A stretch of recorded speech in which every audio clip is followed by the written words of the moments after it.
Hello बच्चों नमस्कार। Math classes में आपका स्वागत है। बच्चों आप सब कैसे हैं? आशा करता हूं कि आप सब अच्छे होंगे।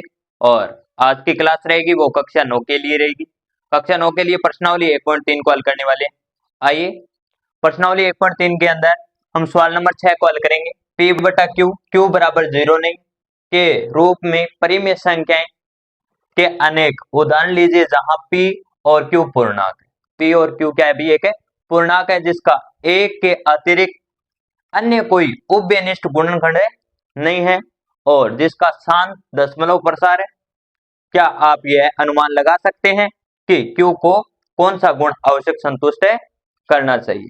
तो ये इनकी दो तीन कंडीशन है, वो मैं आपको बताऊंगा। और इनकी जो शर्तें हैं वो क्या है भी? P बटा Q के रूप में होना चाहिए और इसका एक के अतिरिक्त अन्य कोई उभयनिष्ठ गुणनखंड नहीं है। मतलब 80 है वो कितना है इनका? एक है। और दशमलव प्रसार कैसा है इनका? शांत है। तो इनकी तीन कंडीशन होती है। देखो पहले क्या है? P बटा Q। P बटा Q को हम हंस बटा हर के रूप में लिखते हैं। अंश क्या है इसमें? अंश P है और हर क्या है? हर Q है। तो मैं लिखूंगा हल हर का अभाज्य गुणनखंड करने पर जब हम हर का अभाज्य गुणनखंड करते हैं तो इसमें हमें तीन कंडीशन है, वो मैं आपको बता देता हूं। जैसे कि 2m 2m के रूप का यानी 2 की घात के रूप का आना चाहिए और अभाज्य गुणनखंड करेंगे तो। और 5 का n का रूप, 5 की घात n यानी 5 की घात n के रूप का आना चाहिए, या 2 की घात m इंटू 5 की घात n के रूप का आना चाहिए। मेन कहने की बात यह है कि घात के रूप का आना चाहिए। जैसा कि मैं यहां लेता हूं 2/8, 2/8 को लिया और 8 का मैं अभाज्य गुणनखंड करता हूं। तो 8 का मैंने अभाज्य गुणनखंड किया, 2 से किया 4 आ गया, 2 से किया 2 आ गया, 2 से किया 1 आ गया। अभी 2 इंटू 2 इंटू 2 तीन बार आ रहे, 2 इंटू 2 इंटू 2, क्या मैं कह सकता हूं 2 की घात 3? 2 की घात है 3। तो ये क्या आ गया हमारे पास? 2 2 है वो m के रूप का आ गया, 2 है वो m के रूप के आ गया। इसी प्रकार से हम लेते हैं 2/25। अब अगर 25 का अभाज्य गुणनखंड करते हैं, 25 का अभाज्य गुणनखंड करेंगे, 5 से किया 5 आ गया, 5 से किया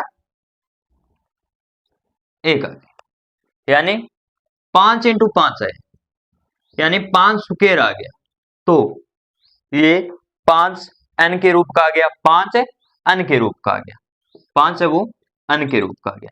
ये हो गया हमारा सवाल नंबर 6। आप चाहे तो इसका स्क्रीनशॉट ले सकते हैं। इसी प्रकार से हम सवाल नंबर 7 को हल करेंगे। सवाल नंबर 7 क्या है भाई?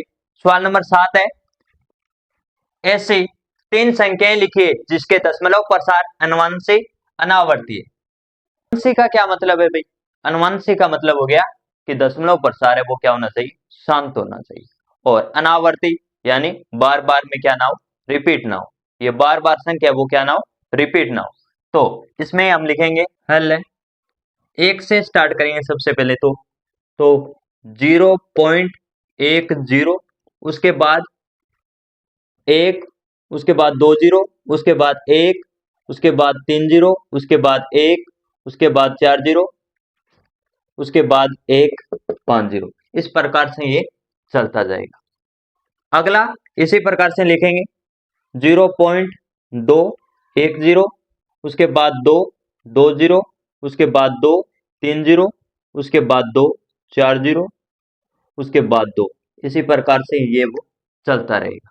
उसके बाद 3 से 0.3, उसके बाद 1 जीरो, उसके बाद 3, उसके बाद 2 जीरो, उसके बाद 3, उसके बाद 3 जीरो, उसके बाद 3, उसके बाद 4 जीरो, उसके बाद 3, उसके बाद 5 जीरो।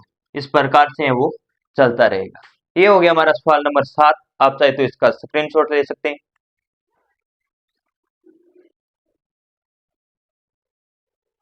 तो बच्चों कैसे लगी आज की क्लास, कमेंट बॉक्स में अपनी राय जरूर दे और वीडियो को ज्यादा से ज्यादा लाइक करें, कमेंट करें एंड चैनल को सब्सक्राइब कर ले ताकि आने वाली क्लास के नोटिफिकेशन आपको मिलते रहे। इसी के साथ मिलते हैं नेक्स्ट क्लास में, तब तक के लिए जय हिंद, जय भारत।